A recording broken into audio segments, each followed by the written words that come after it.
Hey everybody, welcome back to Home Buying 101. My name is Joseph and I'm here to help you master your real estate education and build your wealth through purchasing real estate. So I know firsthand how intimidating it can be to buy your first home. It's a big commitment, both financially and emotionally. But I think one thing that first-time homebuyers forget is that buying your first home is also a very exciting and great opportunity. One thing that you should know is if you educate yourself on the process, you can eliminate a lot of the pitfalls that you might fall down on and make this a really good process and set yourself up for the future. And another thing I think most people need to remember, especially when you're buying your first home, is the more you educate yourself, the more you can set yourself up to know what pitfalls are coming, and you make sure you miss those pitfalls and you start to set yourself up for success with the first purchase whenever you buy your first home. And with that being said, I want to talk to you about some of the top mistakes that first-time homebuyers make and how you can avoid them by watching this video. So whether this is your first time buying a house or you're a seasoned pro, these mistakes can trip up anyone. So let's dive in. Mistake number one is relying solely on a pre-qualification to determine what your house buying power is, or better known as your budget. So typically whenever you go to a real estate agent or lender, or if your real estate agent sends you to a lender, what they're gonna do is they're gonna tell you what your monthly budget is. And that's gonna be based on your gross monthly income. Now that's your income before taxes and any other deductions or expenses you have. But here's the thing you need to know. Your budget isn't actually based on your gross income, it's based on your net income, which is all that's left, or the money that's left after all your taxes and deductions and your expenses. The reason this is important is because if you base your home buying budget on your gross income, well, the problem is you may end up with a house that has a monthly payment that is half of your income, when realistically you want to be shooting between 20 to 25% of your income being dedicated to your house. So what can you do with that information? First, make sure that you understand that the pre-qualification is just the starting point. It's not your actual true house buying power amount that you can go out and buy a house with. You also have to understand that this is not a guarantee that you'll be approved for the amount that you're getting on your pre-approval. Once you understand this, the next thing you want to do is actually sit down and do the math yourself. Once you're mathing it out, what you want to go ahead and do is actually figure out what your net income is, know all your expenses, and then from there, that'll tell you exactly how much house you're most comfortable with, not anybody else, that you're most comfortable with as far as the monthly payment is concerned. And by doing this will give you a realistic and much better idea of what you can actually afford when it comes to a house. So for mistake number one, the things that you need to make sure that you note, make sure you do the math yourself. Don't rely on a pre-qualification to determine your house buying budget.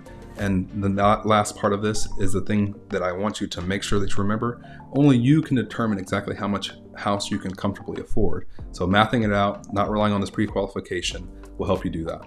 The next big mistake a lot of buyers make is actually not having an emergency fund set aside for different things that can come up. I think by now, if you're getting ready to buy a house, you know that buying a home is a massive financial commitment, but you also have to realize that you need to be prepared to have funds available for unexpected things that may come up in your life. This is why I think it's really important to have an emergency savings set aside. It could be 1 month, 3 months, 6 months, maybe even a year. I know a lot of financial advisors advise roughly 6 months to have funds available for you if something does arise that is an emergency. You know, at the end of the day, it's really up to you how much money that you want to have set aside, but no matter what, it's a good idea because this will help you have peace of mind. If any unexpected expenses pop up, you know that you have this money available to you. Another mistake that I see a lot of first-time homebuyers make is actually not having another set of money besides their emergency fund set aside to start preparing to buy their house, because you may need that to help get the seller through to maybe offer some things that you want them to be able to do, which is called seller concessions, which we'll dive into another video. But having this little cushion of money will help you do a little more than other first-time homebuyers will. The next big mistake that I want to go into is actually not establishing a true timeline that fits you and maybe your spouse, or maybe it's just yourself buying a house, but fits you specifically, not anybody else's timeline. You know, it's really important to have an idea of what the timeline of buying a home really looks like. By better understanding the timeline on buying a house, what it does is it allows you to be more prepared for the steps that are involved. And then it also allows you to truly make better decisions along the way so that you don't feel pressured. You're like, okay, I know this is happening at this time, so then I can make a better decision on exactly what I want to see happen, rather than being pressured into making a bad decision. The timeline for buying a home for each individual buyer can vary, but there are some steps that remain pretty consistent. So there are a lot of smaller steps, but if we're looking at it from a 30,000 foot level, the first thing you want to do is you want to get pre-approved from your lender or your loan officer. The next thing is you want to go find the house, and then the next thing is you want to go close on that property. So knowing these little steps will help you whenever there's hiccups along the way. For example, if you need to go work on your credit for 3 to 6 months, at least you know, okay, if I get my credit to where I need it to be, then I have this timeline that tells me how long it's actually going to take me to buy a house. So to sum that up, if you know the timeline for buying a house, that allows you to make better decisions along the way. It allows you to understand if you need to work on your credit or maybe even saving a bit more money for your down payment. You know exactly what that timeline looks like, and you can start planning on when you can be in your first home. So I hope you found these tips helpful. Make sure you don't rely on your pre-approval. Make sure that you have money set aside, and make sure you understand the timeline. By doing these things, you can escape some of the pitfalls other first-time home buyers make and make a better decision.